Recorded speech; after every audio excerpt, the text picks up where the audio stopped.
दोस्तों, सबसे पहले चैनल को सब्सक्राइब कीजिए और घंटी का निशान को भी क्लिक कर लें।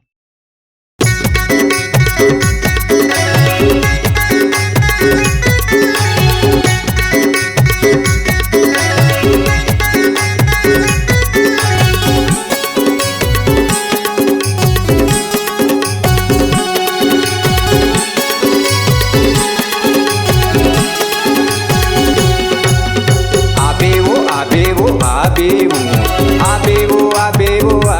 ना हो गया होगा हो गया होना सिंगारपुरी गाँव पूछते आबे वो तोरी सिंगारपुरी गाँव ला पूछते होना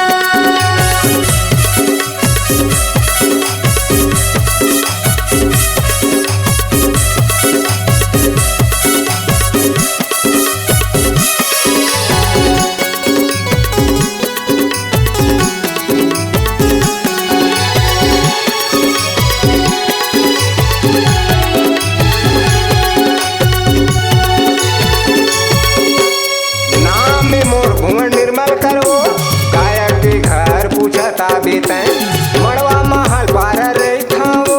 बुरती मुँह करके आबे तैं नाम मोर भुवन निर्मल करवो गायक के घर पूछता बेतैं मड़वा महल पार रहा वो बुरती मुँह करके आबे तैं हो गया होगा हो गया होना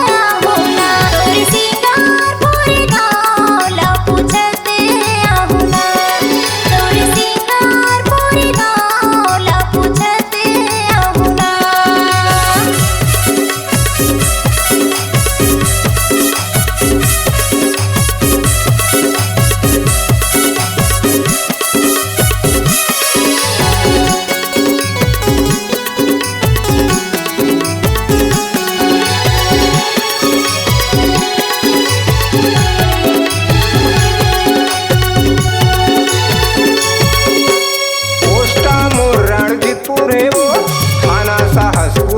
लोहारा जिला कबीर धाम पर थे वो गाँव गाँव के रहियाऊँ मैं पोस्ट मोर रणजीतपुर है वो थाना सहसपुर लोहारा जिला कबीर धाम पर थे वो गाँव गाँव के रहियाऊँ मैं हो गया होगा हो गया होना तोरी सिंगारपुरी गाँव ला पूछते होना तोरी सिंगारपुरी गाँव ला पूछते होना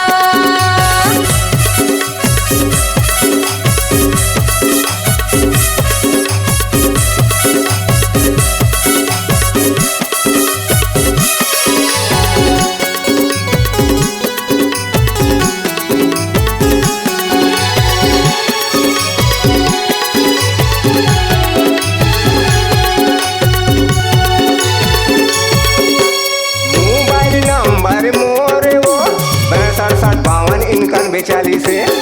फोन करके पूछ ले बे वो सिंगारपुर के गाँवे लते मोबाइल नंबर मोरे वो 62 इनकन बेचाली से फोन करके पूछ ले बे वो सिंगारपुर के गाँवे लते हो गया होगा हो गया होना तोरी सिंगारपुरी गाँव ला पूछते होना तोरी सिंगारपुरी गाँव ला पूछते होना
पूछते आबे वो।